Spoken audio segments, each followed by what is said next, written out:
کا نزول ہے بلاغ العلا بکمالہ۔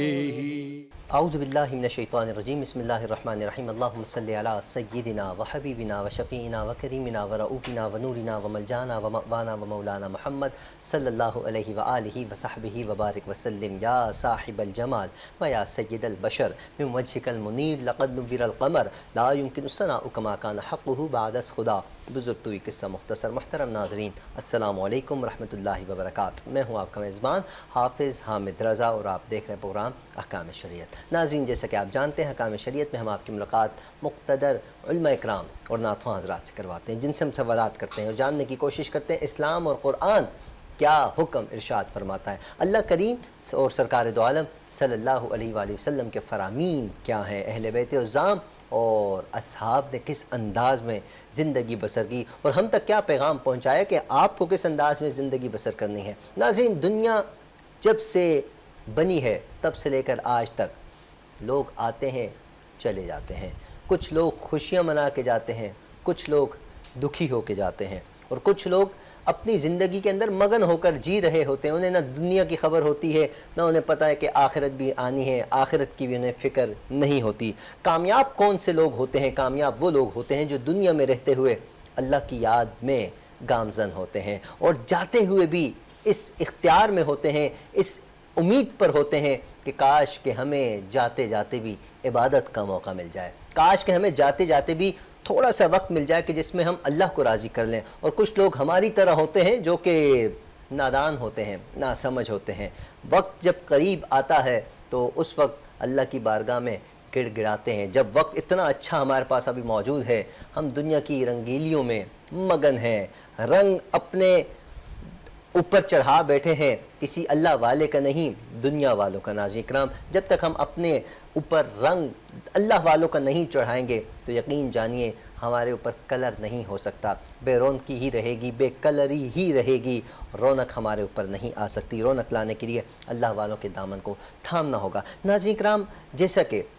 محرم الحرام کا آغاز ہو چکا ہے، محرم الحرام یہ وہ مہینہ ہے کہ جسے ہمیں ہمیشہ اسٹارٹ سے لے کر آخر تک، شروع سے لے کر اینڈ تک ہمیں قربانیاں ہی قربانیاں نظر آتی ہیں۔ ناظرین کرام قربانیوں کا نام لے کر چہرے پر مسکراہٹ آ گئی ہے، چہرے پر مسکراہٹ اس لیے آ گئی اگر ہم حضرت ابراہیم علیہ السلام اور حضرت اسماعیل علیہ السلام کی وہ گفتگو کا مشاہدہ کریں ناظرین، کہ جہاں ہمیں قربانی کی داستان نظر آتی ہے کہ خواب میں آتا ہے کہ میں تمہیں ذبح کر رہا ہوں اور اللہ کی رضا اسی میں ہے، تو بیٹا آگے سے فرماتا ہے کہ والد محترم جیسا آپ نے خواب دیکھا آپ ویسا کر لیجئے، آپ مجھے صابرین صبر کرنے والوں میں پائیں گے۔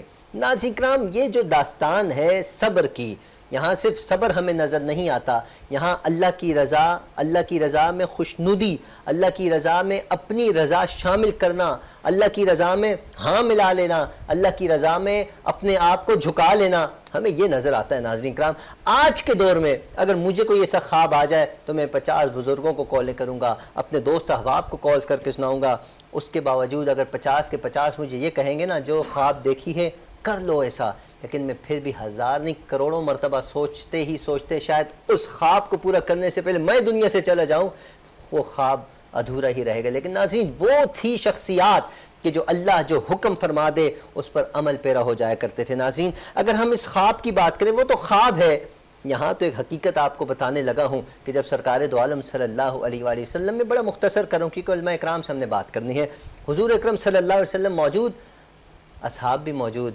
اس دوران دو شہزادے آپس میں کشتی جسے ہم کہتے ہیں پیار محبت والی کشتی، وہ والی لڑائی نہیں جو کشتی ہوتی ہے نا آپس میں کہ بھائیوں کی آپس میں ہوتی ہے، دوست احباب کی آپس میں ہوتی ہے، تو وہ بھائی آپس میں کشتی لڑ رہے ہیں، تو ایک جو ہے جو بڑے والے ہیں انہیں سرکار دو عالم صلی اللہ علیہ وآلہ وسلم فرماتے ہیں کہ حسین کو اس طرح سے نیچے گراؤ، مطلب الفاظ یہ ہو سکتا ہے نہ ہو، علماء اکرام ہی اس کی وضاحت کریں گے، تو بتانے کا مقصد یہ جو ایک شخص کہتے ہیں کہ یا رسول اللہ صلی اللہ علیہ وسلم حسین چھوٹے ہیں، آپ حسین کو کیوں نہیں کہتے؟ تو جواب ملتا ہے آپ نہیں جانتے اس وقت جبریل موجود ہیں اور جبریل حسین کا ساتھ دے رہے ہیں. تو ناظرین کرام ایک تو ہمیں یہ داستان ملتی ہے، اور ایک جگہ جبریل آ کر فرماتے ہیں یا رسول اللہ یہ جو آپ کے شہزادے ہیں جو دونوں آپس میں کھیل رہے ہیں، اللہ رب العزت ان میں سے ایک کو کربلا کے میدان میں آپ ہی کی امت کے ہاتھوں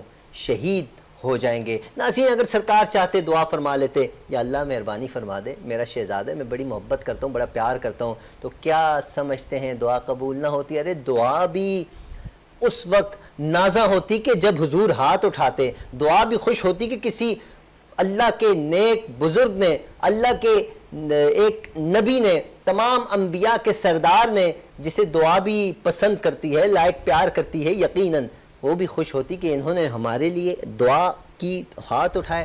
ناظرین اکرام واقعات بہت سے ہیں، باتیں بہت سی ہیں، کبھی کبھی کچھ واقعات ایسے ہوتے ہیں آپ کی زبان آپ کا ساتھ نہیں دیتی، آپ گفتگو ہی نہیں کر پاتے. باخدا جب بات کربلا کی آ جائے، جب بات اہل بیت الزام کی شان کی آ جائے تو میری زبان تو میرا سہاں، اب مجھ سے اب کوئی اور گفتگو کروا لے میں کر گزروں گا ادھر ادھر کی، لیکن جب بات یہاں کی آ جاتی کوشش کرتا ہوں کہ اپنی زبان کو لگام میں رکھوں اور جنبش دیتے ہوئے تھوڑا کتراتا ہوں، کیونکہ یہ بارگاہ بہت بڑی ہے.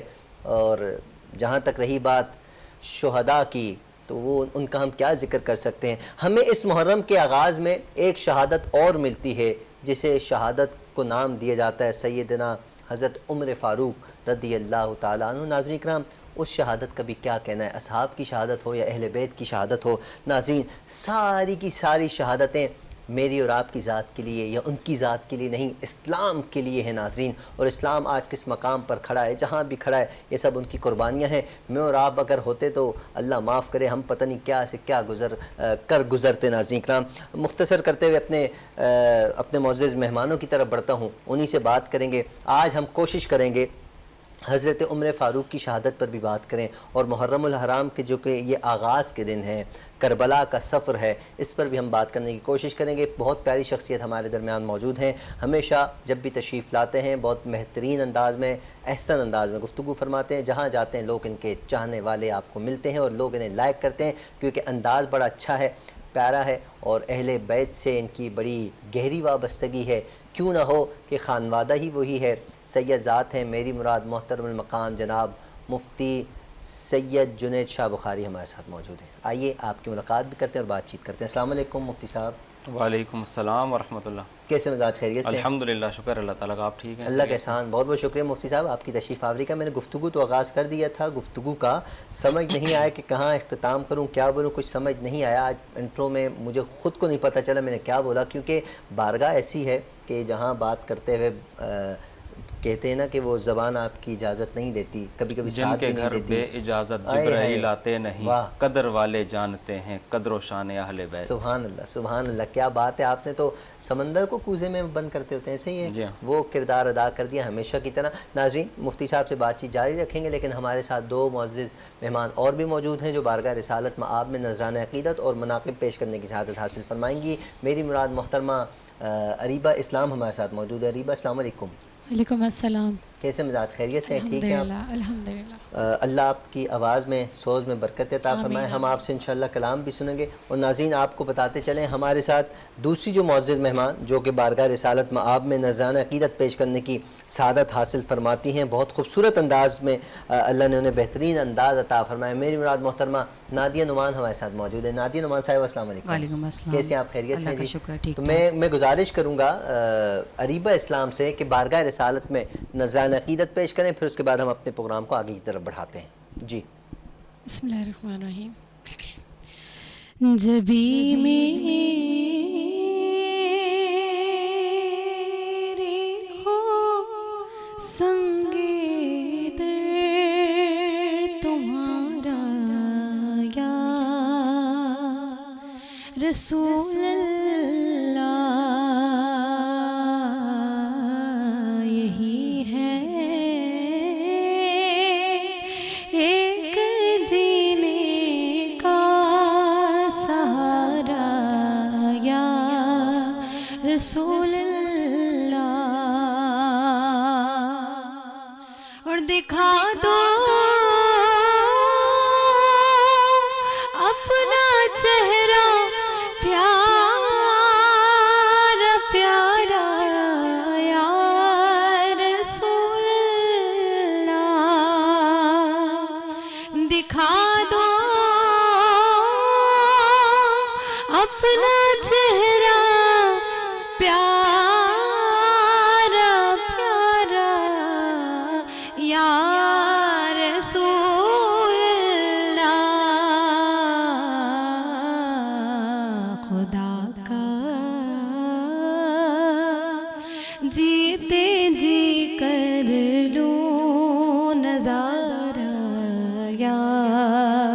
رسول اللہ خدا کا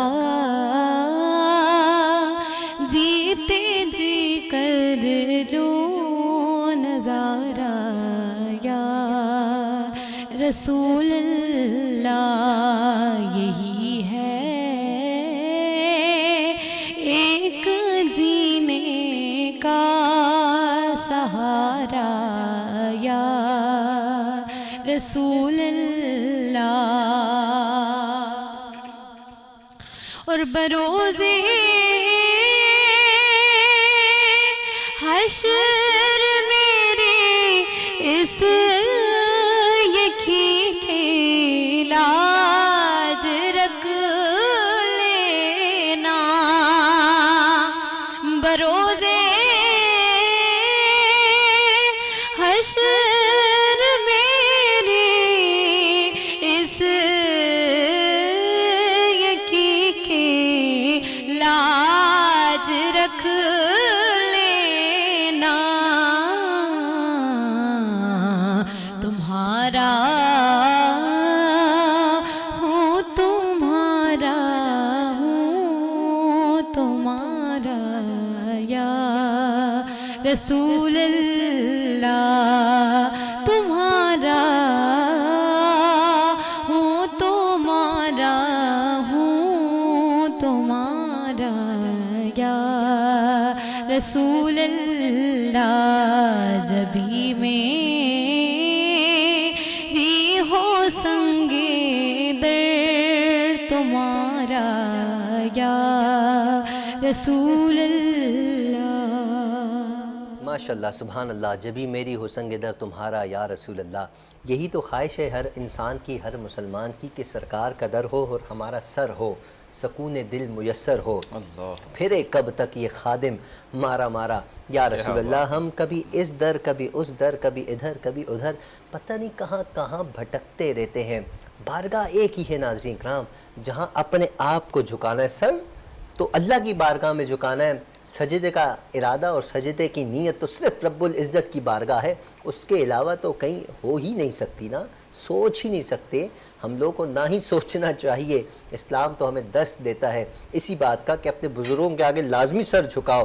لیکن سر بھی اگر جھکتا ہے نا، فخر محسوس کرتا ہے، تو وہ بارگاہ سرکار دو عالم صلی اللہ علیہ وآلہ وسلم ہے. کہ نسبت ہو، محبت ہو، اخلاص ہو، خلوص ہو، تو یقین جانیے سر بھی فخر محسوس کرتا ہے. اللہ پاک عریبہ اسلام آپ کی آواز میں برکت عطا فرمائے. ناظرین اپنے موضوع کی طرف بڑھتے ہیں. علامہ صاحب ارشاد فرمائیے گا، محرم کا آغاز ہے اور آغاز ہی میں ہمیں قربانی نظر آتی ہے، اسلام کے لیے قربانی نظر آتی ہے، شہادت حضرت فاروق اعظم نظر آتی ہے. کیا فرماتے ہیں؟ اعوذ باللہ من الشیطان الرجیم، بسم اللہ الرحمن الرحیم. جی حامد بھائی، بہت پیارا آپ نے ماشاءاللہ اسٹارٹ لیا. ہمارا اسلامی سال اگر ہم دیکھیں تو اسلامک سال کا جو اینڈ ہے وہ بھی قربانی پر ہوتا ہے، یعنی اختتام وہ بھی قربانی پر، اور آغاز جو ہوتا ہے اسلامی سال کا وہ بھی قربانی ہی سے ہوتا ہے. کیا بات ہے. محرم کا مہینہ، یکم محرم الحرام، شہادت مولا عمر فاروق رضی اللہ تعالی عنہ ہو.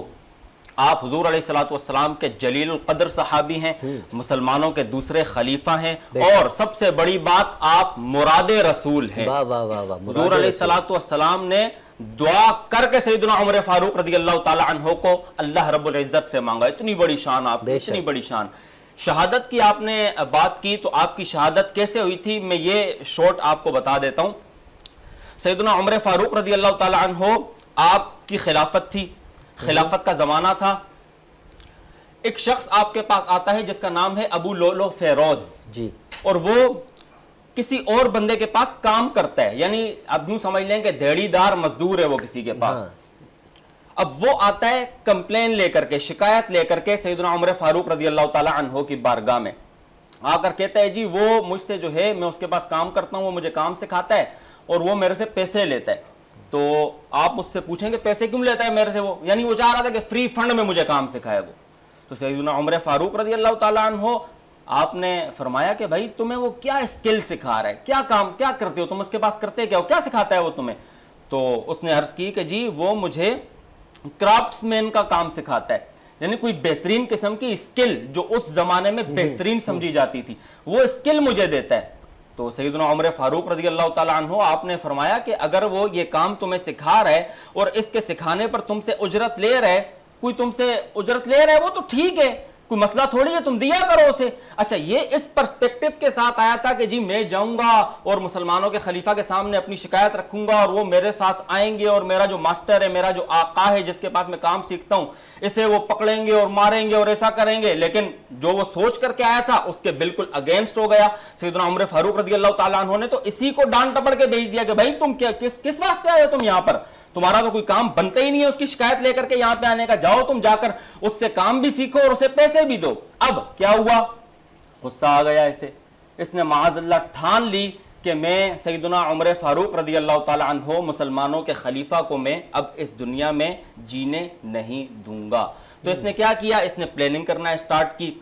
غالباً 26 یا 27ویں ذوالحجہ کو اس نے پوائزن کے اندر, زہر کے اندر ایک چھری, اس نے ایک چاقو ڈپ کر کے رکھا ہوا تھا, وہ اس نے لیا اور یہ فجر کی نماز کے وقت مسجد کے اندر انٹر ہو گیا. یہ آیا اور سیدنا عمر فاروق رضی اللہ تعالیٰ عنہ کے بالکل پیچھے آ کر, یعنی پہلی صف میں آپ امامت فرما رہے تھے, یہ پہلی صف میں آ کر کے کھڑا ہو گیا. اب جیسے ہی سیدنا عمر فاروق رضی اللہ تعالیٰ عنہ آپ رکوع میں گئے تو اس نے ایک دم وہ زہر میں ڈپ ہوا ہوا جو چھرا تھا وہ نکالا اور نکال کر کے اس نے سیدنا عمر فاروق رضی اللہ تعالیٰ عنہ آپ کے اسٹمک میں, آپ کے معدے میں یعنی پیٹ میں اس نے 6 مرتبہ وہ چھرا اس نے مارا, جس کی وجہ سے سیدنا عمر فاروق رضی اللہ تعالیٰ عنہ آپ شدید زخمی ہو گئے. اور یہ وہاں سے جب بھاگا تو پکڑا گیا, جب اسے پکڑا گیا تو وہی چھرا اس نے اپنے آپ کو بھی مار دیا, ختم کر دیا. غالباً یہ 26 یا 27 ذوالحجہ کا دن تھا کہ جب سیدنا عمر فاروق رضی اللہ تعالیٰ عنہ آپ پر یہ وار کیا گیا, آپ شدید زخمی ہو گئے, لیکن آپ اس تاریخ کو شہید نہیں ہوئے تھے, آپ زخمی ہو گئے.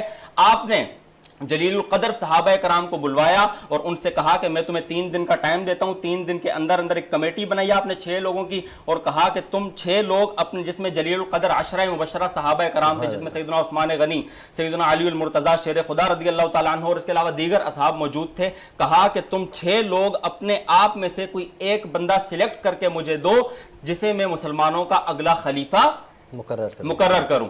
تو بہرحال 1 محرم الحرام کا جب دن آیا تو چونکہ وہ زخم اتنے شدید تھے اور اتنے گہرے تھے کہ آپ جو ہے ان زخموں کی تاب نہ لا سکے اور آپ اپنے خالق حقیقی سے جا ملے. تو اس طریقے سے یعنی مسلمان, اور آپ رضی اللہ تعالیٰ عنہ آپ کا جو پیریڈ تھا پورا, یہ مسلمانوں کی خلافت کا, یا مسلمانوں کی آپ سمجھ لیں کہ آپ جو ایمپرر تھے, مسلمانوں کے جو رولر تھے, آپ بہترین قسم کے رولر تھے آپ.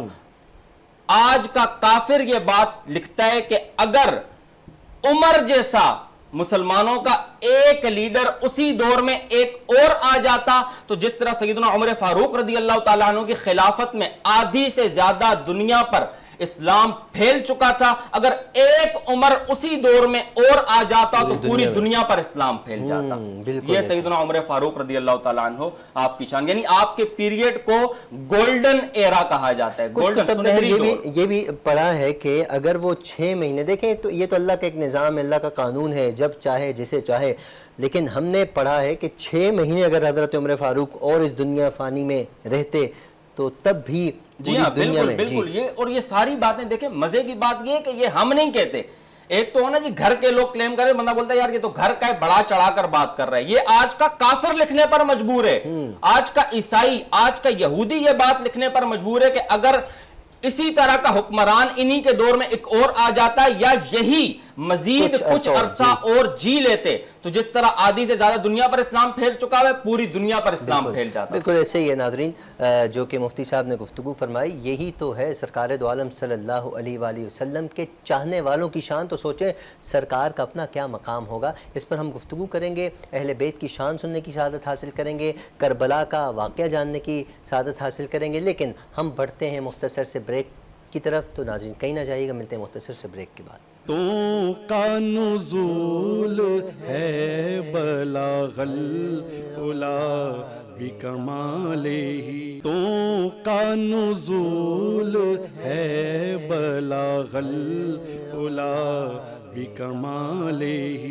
ویلکم بیک ناظرین، آپ دیکھ رہے ہیں پروگرام احکام شریعت. میں ہوں آپ کا میزبان حافظ حامد رضا. ہمارے ساتھ معزز مہمان موجود ہیں، بات چیت جاری ہے، لیکن ہم منقبت سننے کی سعادت حاصل کریں گے. ہمارے ساتھ نادیہ نعمان صاحبہ موجود ہیں. میں نادیہ صاحبہ آپ سے گزارش کروں گا کہ منقبت پیش کریں، پھر اس کے بعد ہم اپنے پروگرام کو آگے کی طرف بڑھاتے ہیں. جی.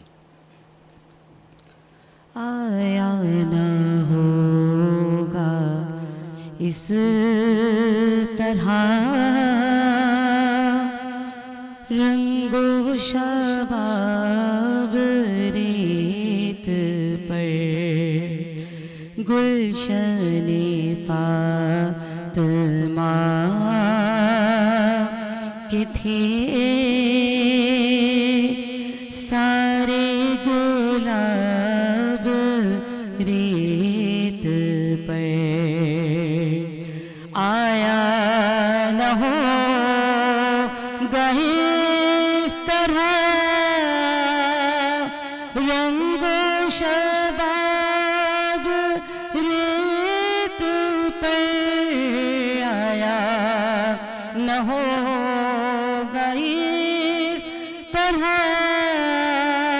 رنگ و شباب ریت پر گلشن فاطمہ کے تھے سارے گلاب ریت پر. اور پیاسا حسین کو کہوں اتنا تو بے ادب نہیں. پیاسا حسین کو کہوں اتنا تو بے ادب نہیں. لمسے لبے حسین کو ترسا ہے اب ریت پر گلشن فاطمہ کے تھے سارے گلاب ریت پر. آل نبی کا کام تھا آل نبی کر گئے. آل نبی کا کام تھا آل نبی کر گئے. کوئی نہ لکھ سکا ادیب ایسی کتاب ریت پر گلشن فاطمہ کے تھے سارے گلاب ریت پر. انشاءاللہ بے شک گلشن فاطمہ کے تھے سارے گلاب ریت پر. اور ریت بھی خوش نصیب تھی کہ اس ریت پر سرکار دو عالم صلی اللہ علیہ وآلہ وسلم کے شہزادے تھے. وہ زمین بھی خوش نصیب تھی کہ اس زمین پر ہم تو خوش نصیب کہہ رہے ہیں ناظرین کرام، ہم کسی اور نسبت سے کہہ رہے ہیں، لیکن وہ زمین بھی روتی تھی ناظرین. وہ مٹی جو تھی، وہ ریت تھی، وہ بھی روتی تھی. اس وقت تو آسمان بھی رو رہا تھا، اس وقت تو بادل بھی رو رہے تھے. اگر اللہ رب العزت کی طرف سے حکم آ جاتا تو یقین جانیے پانی کے چشمے بہہ جاتے. حکم بھی جب آتا کہ جب حضرت امام حسین ایک مرتبہ فرما دیتے، لیکن حضرت امام حسین کیوں فرماتے؟ انہوں نے تو صبر سیکھا ہے. اور صبر کس سے سیکھا ہے؟ سرکار دو عالم صلی اللہ علیہ وآلہ وسلم سے صبر سیکھا ہے. سرکار کو جب یہ معلوم پڑا، جب سرکار کو یہ معلوم ہوا کہ یہ میرے شہزادے شہید کر دیے جائیں گے، تو ان نورانی آنکھوں میں آنسو آ گئے، ہلکے سے آنسو آ گئے. لیکن سرکار نے اس وقت صبر کیا. تو ہمارا وجدان کہتا ہے تو کہ اس وقت امام علی مقام بھی تو دیکھ رہے تھے نا، بچے ضرور تھے لیکن بچہ ناظرین کرام جسے اللہ یہ مقام عطا فرماتا ہے وہ بچپن میں بھی بچے نہیں دیتے، اللہ انہیں بچپن میں بھی ایسی روحانی والی طاقت عطا فرما دیتا ہے، روحانیت سے بھرپور طاقت کہ وہ سب کچھ جان رہے ہوتے ہیں، سب کچھ پہچان رہے ہوتے ہیں۔ امام علی مقام کا تو کیا ہی مقام ہے، ان کے مقام کی کیا ہم بات کر سکتے ہیں۔ ہم تو کربلا کی سرزمین پر شہید ہونے والے ننھے سے علی اصغر، علی اکبر کی اگر ہم بات کریں جوانوں میں، علی اصغر کی ہم بات کریں ننھے بچوں میں، بچہ کہتے ہوئے بھی میرے ہونٹ کام جاتے ہیں، وہ کیسا بچہ کہ جو کربلا کی زمین پر شہید ہو۔ ناظرین وہ کیسا بچہ جو حضرت امام علی مقام کے رتبے کے برابر آ جائے، کہ کیا خوبصورت انداز میں انہیں اللہ رب العزت نے مقام عطا فرمایا کہ امام علی مقام کے ہاتھ میں وہ بتا رہے ہیں کہ پہچانو یہ کون ہے، تم نہیں جانتے یہ کون ہے؟ تو وہ کہتے ہیں ہاں ہم جانتے ہیں، جبھی تو ہم اس اسٹیج پر آ گئے ہیں کہ ہم شہید کرنا چاہتے ہیں۔ اللہ ان یزیدیوں کو ہمیشہ تا قیامت ان پر لعنت برستی ہے اور برستی رہے گی۔ حسینی جذبہ ابھارتا ہے علی کے نام کا نعرہ، یزیدیوں کو پچھاڑتا ہے علی کے نام کا نعرہ۔ ناظرین یہ علی کا نام ایسا ہے کہ جہاں لگاؤ منافق کی تو پہچان ہو جاتی ہے، وہاں یہ علی والے ہی تو تھے نا، علی علی کر رہے تھے تو سامنے منافق تھے تو کیسے برداشت ہوتا ان سے۔ ہم بھی آج علی علی کرتے ہیں، حسین کا ذکر کرتے ہیں، جو منافق ہوتے ہیں ان سے برداشت نہیں ہوتا۔ بات کسی اور طرف نکل گئی ہے۔ مفتی صاحب کربلا کی بات چھڑ چکی ہے، محترمہ نے کلام بھی پیش کر دیا ہے، کربلا کیا پیغام ہمیں دیتی ہے؟ کربلا کا میدان آخر سجا تو کس کے لیے سجا اور کیوں سجا، ارشاد فرمائیے گا۔ جی حامد بھائی ماشاءاللہ بہت اچھی تمہیدی گفتگو کی آپ نے، اور کربلا کے میدان سے کیا میسج ہمیں ملتا ہے، جس طرح آپ نے بات کی، اگر میں ون ورڈ اس کا آنسر دوں تو ایک لفظ میں اس کا جواب یہ ہوگا، آپ سیدنا ابراہیم علیہ السلام، سیدنا اسماعیل علیہ السلام، یا کربلا میں امام علی مقام سیدنا امام حسین رضی اللہ تعالی عنہ ہو، ان کی آپ قربانیوں کو دیکھیں تو یہاں سے ہمیں ایک ہی میسج ملتا ہے، اور اس میسج کو میں آپ کے توسط سے اپنے ناظرین کو کہنا چاہتا ہوں کہ اس لفظ کو جو بھی میں ادا کرنے لگا ہوں اسے آپ چھوٹا نہ سمجھیں۔ کیوں؟ کیونکہ قرآن مجید فرقان حمید میں اللہ رب العزت ارشاد فرماتا ہے ان اللہ مع الصابرین، سبحان اللہ، بے شک اللہ رب العزت صبر کرنے والوں کے ساتھ ہے۔ تو کربلا سے ہمیں کیا میسج ملتا ہے؟ صبر کا میسج ملتا ہے۔ جس طرح آپ نے بات کی سرکار دو عالم صلی اللہ تعالی علیہ وآلہ وسلم، آپ سیدتنا ام المؤمنین حضرت ام سلمہ رضی اللہ تعالی عنہا کے کاشانے پر تشریف فرما ہے، اور سیدنا امام حسن اور سیدنا امام حسین دونوں ننھے ننھے شہزادے آپ کھیل رہے ہیں، تو مومنوں کی امی جان سیدتنا ام سلمہ رضی اللہ تعالی عنہا آپ فرماتی ہیں کہ میں کسی کام سے باہر گئی، اور جب میں واپس آئی تو میں نے دیکھا کہ حضور جان عالم صلی اللہ تعالی علیہ وآلہ وسلم کی آنکھوں میں آنسو تھے، تو میں لرز اٹھی، میں نے فوراً جا کر کے حضور کی بارگاہ میں عرض کی کہ یا رسول اللہ کس چیز نے رلایا ہے آپ کو، یہ آپ کی آنکھوں میں آنسو کیسے ہیں؟ تو حضور جان عالم صلی اللہ تعالی علیہ وآلہ وسلم نے ارشاد فرمایا کہ اے میری زوجہ ام سلمہ، ابھی ابھی میرے پاس جبرائیل آئے تھے اور وہ مجھے بتا کر کے گئے ہیں کہ یا رسول اللہ صلی اللہ تعالی علیہ وآلہ وسلم آپ کے ان چھوٹے شہزادے کو یعنی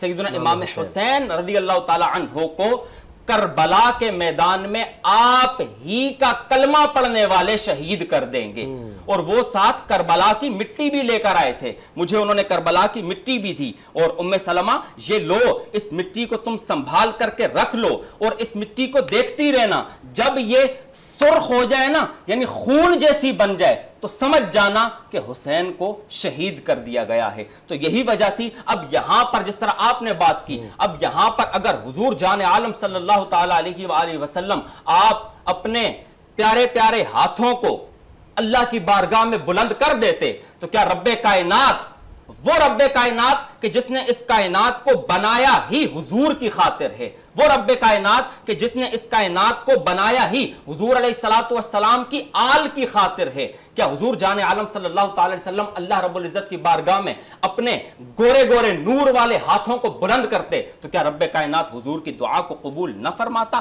یقیناً فرماتا. لیکن میسج کیا ہے؟ صبر پیشن. ہم نے ہر حال میں صبر اور استقامت سے کام لینا ہے. ہمارے ہاں ہوتا کیا ہے، ذرا سی کوئی تکلیف ہمارے اوپر آتی ہے، ایون کہ ہمارا سر بھی اگر دکھنے لگ جائے تو ہم شکوے اور شکایتیں لے کر بیٹھ جاتے ہیں. معاذ اللہ، استغفر اللہ، یا اللہ تجھے ہم ہی ملے تھے، ہائے اللہ یہ کیا ہو گیا ہمارے ساتھ، یہ کیا ہو گیا. نہیں، ہم نے یہ نہیں کرنا. ہم نے حضور جان عالم صلی اللہ تعالی علیہ وآلہ وسلم کی لائف کو دیکھنا ہے، حضور کی زندگی کو دیکھنا ہے، آل و اصحاب کی زندگی کو دیکھنا ہے. جب ہم ان کی زندگی کو دیکھیں گے اور انہیں اپنا رول ماڈل بنا لیں گے تو پھر یہ جو آج تھوڑی بہت تکلیفیں جو ہمارے ساتھ ہوتی ہیں نا، یہ ہمیں تکلیف لگے گی نہیں.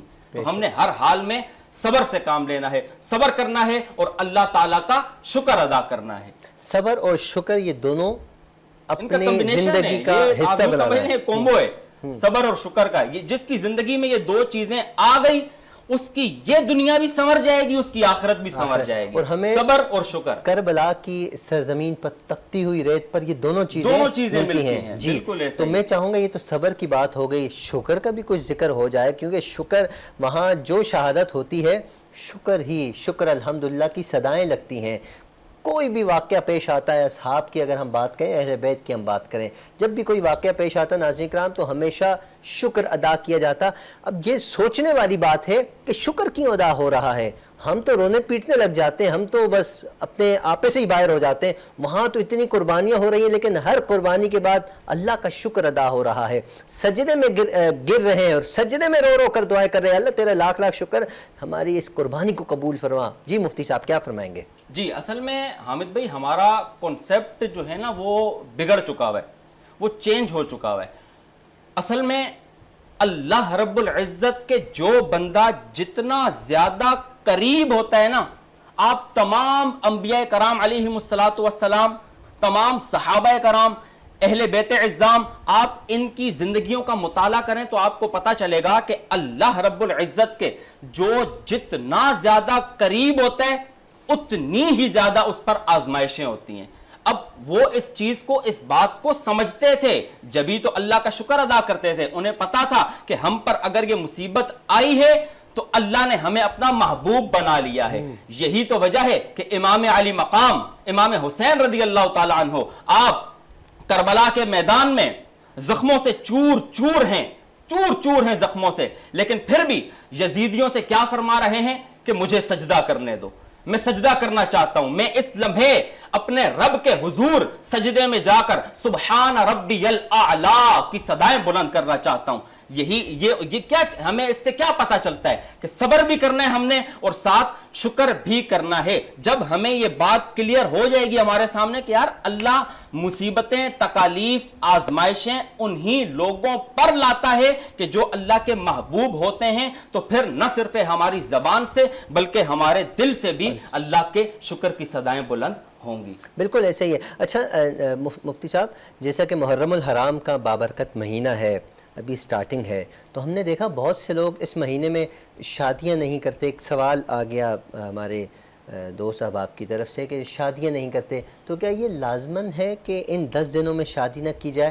میرے خیال سے بزرگوں سے سنا ہے ہم نے کہ 10 دنوں میں تھوڑا احتیاط کرنی چاہیے، لیکن شادی تو سنت ہے، نکاح تو سنت ہے، بینڈ باجے کی بات نہیں کر رہا، وہ جیسے کہ ایک سنت طریقہ ہوتا ہے. تو آپ اس پر کیا فرماتے ہیں؟ جی بالکل حامد بھائی، آپ نے میں کہوں گا کہ بڑا زبردست سوال پوچھا ہے آپ نے.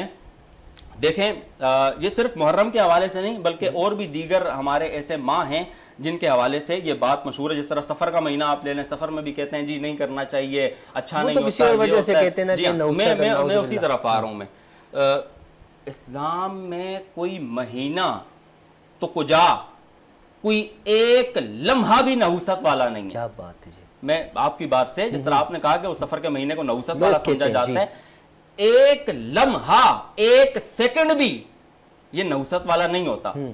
اب ہمارا اچھا، اب شادیوں کی طرف اگر ہم آتے ہیں، جس طرح آپ نے بات کی جی محرم میں شادیاں، تو شادیوں کا ہمارا کنسپٹ کیا ہے؟ پہلے ہمیں یہ دیکھنا چاہے گا حضور جان عالم صلی اللہ تعالیٰ علیہ وآلہ وسلم کی زندگی مبارکہ میں اگر ہم شادیوں کو دیکھیں یا صحابہ کرام علیہم الرضوان کے دور کے اندر اگر ہم شادیوں کو دیکھیں یا ان کے بعد، یعنی آج سے اگر ہم خود کو 1300-1400 سال پیچھے لے کر کے جائیں ان شادیوں کو دیکھیں اور آج ہم اپنی شادیوں کو دیکھیں تو زمین آسمان کا فرق ہمیں نظر آتا ہے۔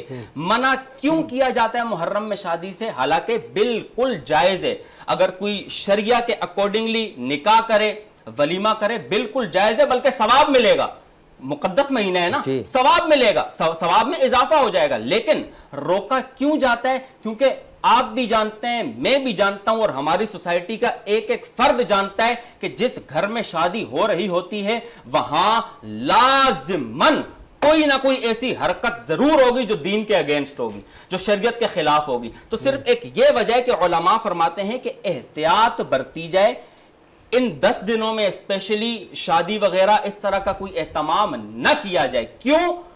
وجہ کیا ہے؟ ریزن کیا ہے؟ کیونکہ حضور جان عالم صلی اللہ تعالیٰ علیہ وآلہ وسلم کا پورا خاندان، یعنی خاندان نبوت، بہت بڑی بات ہے حامد بھائی، یہ بہت بڑی، خاندان نبوت کربلا کی ریت پر کاٹ دیا گیا، شہید کر دیا گیا۔ میرے اور آپ کے گھر میں فوتگی ہو تو ہم 3 دن تک کھانا بھی نہیں کرتے ہیں، بالکل ایسا ہی ہے، میں اسی طرف آ رہا ہوں۔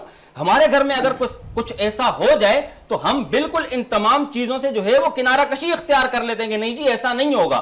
کیوں؟ کیونکہ جی ابھی ریسنٹلی ہمارے ہاں یہ ہوا ہے، ریسنٹلی ہمارے ہاں یہ ہوا ہے، تو ٹھیک ہے اس واقعے کو کافی عرصہ گزر چکا ہے، لیکن پھر بھی وہ حضور علیہ السلام کے شہزادے اور شہزادیاں تھی، یعنی وہ لوگ تھے کہ جن کی محبت اللہ تعالیٰ نے ہم پر فرض کر دی ہے، اور وہ لوگ تھے کہ اگر ان کے بارے میں مائنر سا بھی کسی کے دل کے اندر بغض ہوگا تو اللہ تعالیٰ اسے جہنم میں داخل فرما دے گا۔ وہ لوگ تھے۔ تو میں اینڈ میں یہی کہنا چاہوں گا کہ شادی بالکل جائز ہے، آپ کر سکتے ہیں، لیکن اگر آپ خود کو اس کیپیبل سمجھتے ہیں کہ آپ بالکل 110% شریعہ کی باؤنڈریز کے اندر رہتے ہوئے آپ شادی کریں تو بالکل آپ کریں، ثواب زیادہ ملے گا۔ بالکل، بہت خوب مفتی صاحب، بہت پیارے انداز میں آپ نے گفتگو فرمائی اور آپ نے جواب عنایت فرمایا۔ اللہ رب العزت آپ کے علم میں، عمل میں، سوز میں برکت عطا فرمائے۔